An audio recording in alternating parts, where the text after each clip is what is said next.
G'day. It's Nick here and welcome to Wicked Wildlife. Now here in Australia, we're well and truly the land of the lizards.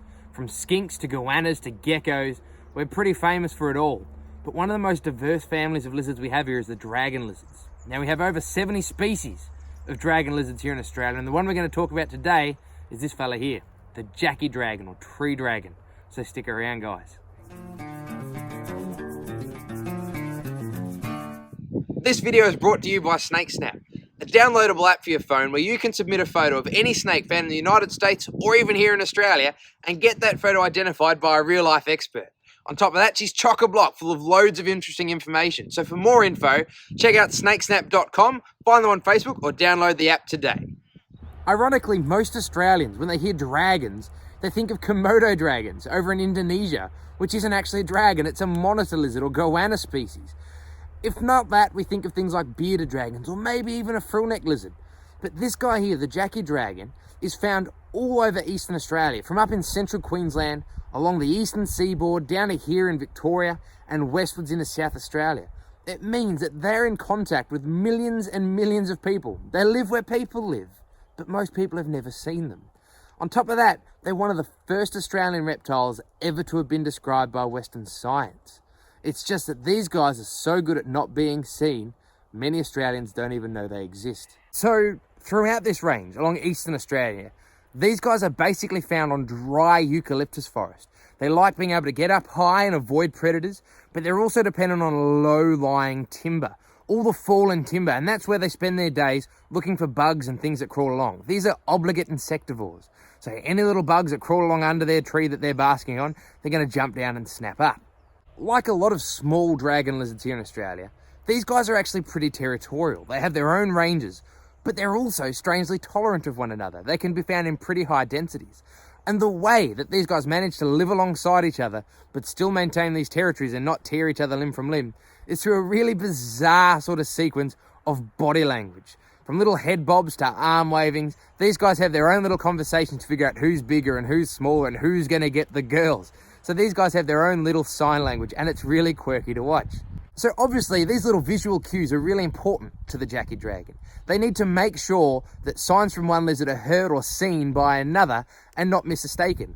Otherwise, these guys are going to spend all day getting into little fights over territory and not chasing the girls or just getting about surviving day to day. So these guys have actually adapted this little visual cues of dance to make sure it's understood. On a still day, one lizard who wants to get the attention of another might only do one arm wave, and then he'll start his little head bobby push-up dance. But we've observed that on a windy day, these guys will not only wave bigger, but longer and more repetitively to make sure that that movement stands out from the movement of the branches and twigs so that the other lizard is watching. So these guys can actually look and assess the weather and adapt their little social dance to make sure it's understood. They're pretty cool little lizards.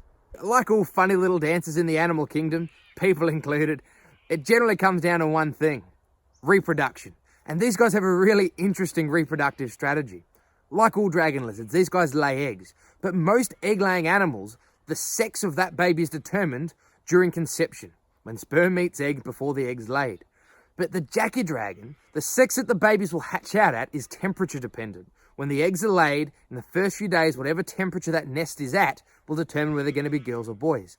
Low temperatures will be girls, medium temperatures will be boys, and high temperatures will be girls again. So these guys will have entire clutches of females or males at a time. What this generally means in the wild is that early season clutches tend to be male and late season clutches tend to be female. Now the benefits of a male being born younger comes back to these guys being territorial. The reproductive success of a girl is basically based on if she gets enough food. She doesn't have to compete for the right to have babies. But the boys have to get as big as they can to have any chance of reproducing in their fairly short lifespan. So being born earlier in the season will give them an advantage over males born later in the season.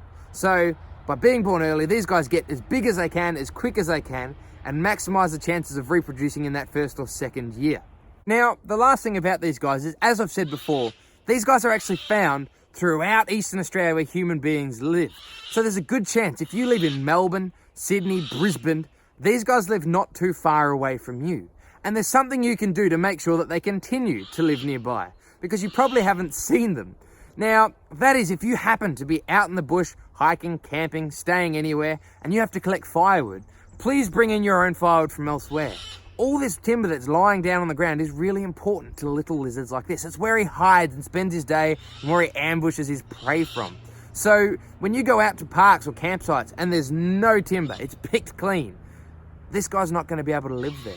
So it's simple enough to bring in timber from somewhere else where it's maybe not affecting wildlife and not take away this guy's home. If you do have these guys around your home, you can make sure you plant some native plants. You can leave some of that sort of timber with bark stuck to the sides to attract all the bugs for them to eat, and you get to enjoy these guys for generations to come.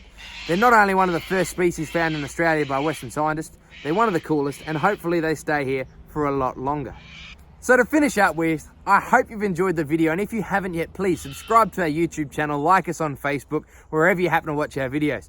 And if you want to contribute and help us get out into the bush more, or visit more facilities, or travel around Australia to show you the coolest animals we can get our hands on, maybe support us on Patreon.